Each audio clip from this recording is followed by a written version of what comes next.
Hey, this is Preeti, last year student of dietetics from KB Women's College, Hazaribagh, Jharkhand. आज मैं आप सबको corona virus के बारे में बताना चाहती हूँ। जैसा कि आप सबको पता है, कोरोना वायरस सिर्फ हमारे ही कंट्री में नहीं बल्कि पूरे विश्व में फैल चुका है। एक तरह से वर्ल्ड वार टाइप की सिचुएशन कर रखी है पूरे विश्व में। कोरोना वायरस क्या है? ये बहुत सारे वायरसेस हैं। स्पेक्ट्रम ऑफ डिजीज करता है। सिंपल फीवर से लेकर सीवियर इन्फेक्शन भी हो सकता है इसकी वजह से, और ये इन्फेक्शन जानलेवा भी हो सकता है। कोरोना वायरस इजिली ट्रांसमिएबल है from one person to the other person, और ये डायरेक्टली इफेक्ट करता है हमारे रिस्पिरेटरी सिस्टम को।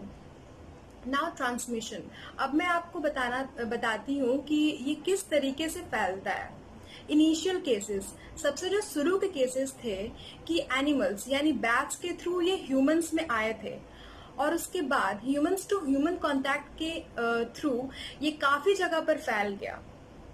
ये वायरस सांस के थ्रू फैल सकता है, हवा के थ्रू फैल सकता है, और अगर आप छींकते हैं या फिर खांसते हैं उससे जो ड्रॉपलेट सराउंडिंग में आता है उसके थ्रू फैल सकता है।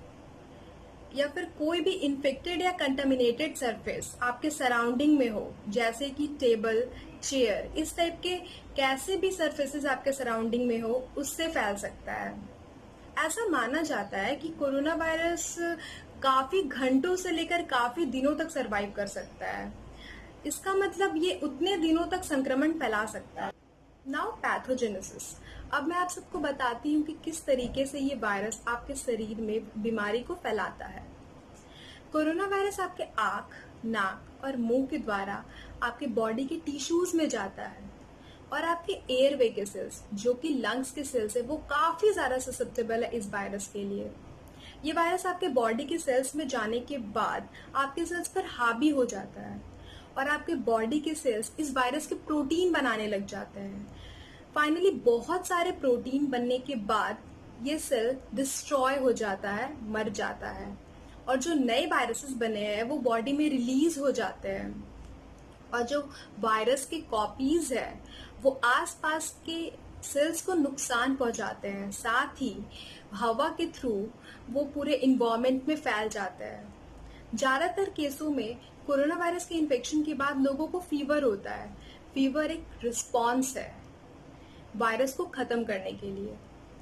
अगर आपका बॉडी बीमार होता है तो आपका बॉडी बीमारी से लड़ने की कोशिश करता है, इसलिए आपको फीवर होता है। अगर जब ये बहुत ज्यादा सीवियर हो जाए तो आपके लंग्स पर अटैक कर सकता है, और आपके लंग्स में फ्लूइड फिल हो जाता है, जिसकी वजह से आपको सांस लेने में प्रॉब्लम होती है, और फाइनली अगर ये ट्रीट ना हो तो डेथ भी हो सकती है। Now clinical manifestation. अब मैं आपको बताती हूँ कोरोना वायरस के क्या सिम्टम है। सबसे पहले बात करती हूँ इंक्यूबेशन पीरियड की। इसका इंक्यूबेशन पीरियड 1 to 12.5 डेज होता है, एवरेज 14 डेज। इंक्यूबेशन पीरियड होता है जब आप वायरस से अफेक्ट हो उस दिन से लेकर जब तक आपको बीमारी के सिम्टम दिखाई दे। ये जो बीच के दिन है इनको इंक्यूबेशन पीरियड कहा जाता है। कोरोना वायरस का सिम्टम है fever, dry cough, shortness of breath, fatigue और न्यूमोनिया जैसे सिम्टम। जब लंग्स में फ्लूइड फिल हो जाता है और आपको सांस लेने में प्रॉब्लम होती है। सीवियर बीमारी के चांसेस उन लोगों में ज्यादा होती है जो बूढ़े होते हैं, या फिर ऐसे लोग जिनको ऑलरेडी बीमारी हो, जैसे कि ब्लड प्रेशर, डायबिटीज, हार्ट और किडनी के प्रॉब्लम। Now prevention. अब मैं आप सबको बताना चाहती हूँ कि किस तरीके से आप खुद का बचाव कर सकते हैं कोरोना वायरस से। कोरोना वायरस में प्रोटीन और लिपिड की लेयर होती है जो कि साबुन से धोने पर टूट जाती है, इसलिए ऐसा एडवाइस किया जाता है कि आप अपने हाथों को कुछ देर तक अच्छे से पानी और साबुन से धोएं, और आप अल्कोहल बेस्ड हैंड सैनिटाइजर भी यूज कर सकते हैं। अगर आपको अपने सराउंडिंग में कुछ ऐसी चीजें दिखे जो संक्रमित हो, उन चीजों को आप सिंपल से डिसइंफेक्टेंट से साफ कर ले। और सबसे इम्पोर्टेंट बात, भीड़ में रहना अवॉइड करें। ऐसे लोगों से डिस्टेंस मेंटेन करके रखें जिन लोगों को कोरोना वायरस का सिम्टम हो, जैसे coughing, sneezing, fever, shortness of breath. At least 1 metre की दूरी एक दूसरे से बना कर रखें। अब मैं आप सबको बताना चाहती हूँ डाइट के बारे में। तो सबसे पहले आप सबको बता दूं कि कोरोना का कोई डाइट नहीं होता, वायरस का कोई डाइट नहीं होता। वायरस का डाइट आप लोग हैं, आपकी बॉडीज है। लेकिन हाँ, डाइट इम्यूनिटी की जरूर हो सकती है, और हम जो बात कर रहे हैं इम्यूनिटी की ही बात कर रहे हैं। कोरोना वायरस से आप सबको पैनिक करने की बिल्कुल भी ज़रूरत नहीं है, क्योंकि आप जितना घबराएंगे उतना आपका ब्लड प्रेशर सूट अप करेगा, आपकी ब्लड शुगर सूट अप करेगी, और अल्टीमेटली शायद आपको कोरोना वायरस ना हिट कर जाए, और इससे आपको बाद में प्रॉब्लम भी हो सकती है। इसलिए आपका इम्यून सिस्टम जितना स्ट्रांग रहेगा उतना आप सेफ रहेंगे। अब मैं आप सबको बताती हूँ कि कैसे आप अपने इम्यून सिस्टम को इन्हांस कर सकते हैं, खुद को प्रोटेक्ट कर सकते हैं। तो मैं आप सबको सबसे पहले बताना चाहती हूँ कुछ ऐसी चीज जो आप पर्सनली घर पर यूज कर सकते हैं एज अ होम रेमेडीज। तो सबसे पहली चीज जो आप घर पे यूज कर सकते हैं इम्यून सिस्टम को स्ट्रांग करने के लिए, इन्हांस करने के लिए, वो सबसे पहली चीज है गिलॉय। गिलॉय इम्यून सिस्टम को स्ट्रांग करता है, ये बॉडी को रिजुमिनेट करता है, और ये अल्कलीन प्रॉपर्टी होती है जिससे आपको गैस भी नहीं बनेगी। और इसके अलावा ये इम्यूनोमॉड्यूलेटर होता है, और ये डिटॉक्सिफाई करता है, ये वायरस और बैक्टीरिया के साथ फाइट करता है। दूसरी चीज जो आप पर्सनली घर पे यूज कर सकते हैं वो है टर्मरिक। जैसा कि आप सब जानते हैं टर्मरिक में करक्यूमिन होता है, जो कि एंटी बैक्टीरियल और एंटी वायरल होता है। ये भी आपके इम्यून सिस्टम को स्ट्रांग करने में काफी हेल्प करता है। इसमें भी इम्यूनोमॉड्यूलेटर कैपेसिटी होती है, और ये एक बैरियर क्रिएट करता है आपके बॉडी में वायरस और इन्फेक्शन से लड़ने के लिए, ताकि अगर आपको बाद में कोई भी बीमारी हो या फिर कोई भी बीमारी कैच करे तो वो इजिली कैच नहीं कर पाती है। तीसरी चीज है आंवला।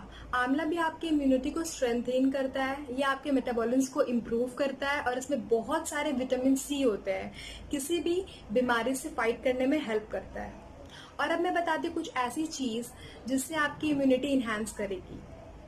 वो है turmeric ginger tea, lemon, parsley, oregano, तुलसी।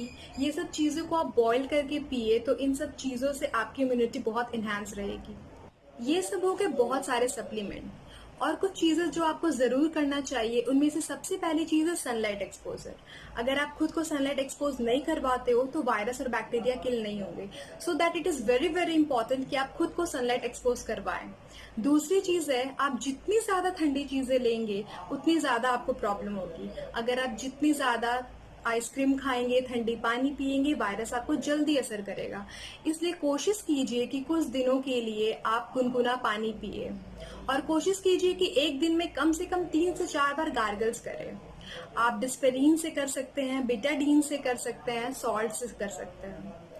ब्रेकफास्ट में कार्बोहाइड्रेट और प्रोटीन बहुत ही इंपॉर्टेंट है। मिड मॉर्निंग में आप लेमन वाटर ले, कोकोनट वाटर ले, और लंच में आप जो भी सीजनल है वो ले सकते हैं। बाजरा ले सकते हैं, ज्वार ले सकते हैं, रागी का सीरा ले सकते हैं, हरी सब्जी, रोटी, दाल, और व्हीट का इंटेक थोड़ा सा कम रखें। और खाने के बाद लेमन वाटर और आंवला का जूस जरूर लें, ताकि आपने खाने में जो भी आयरन दिया है, विटामिन सी, उसको एब्जॉर्ब कर दें। डिनर में कोशिश कीजिए कि आप सूप लें, चिकन का सूप लें, और अगर आप एग खाते हैं तो वो जरूर लें। और अगर आप वेजिटेरियन हैं तो सूप दाल का जरूर लें, और सोयाबीन जरूर खाएं। Thank you. Stay safe, stay healthy.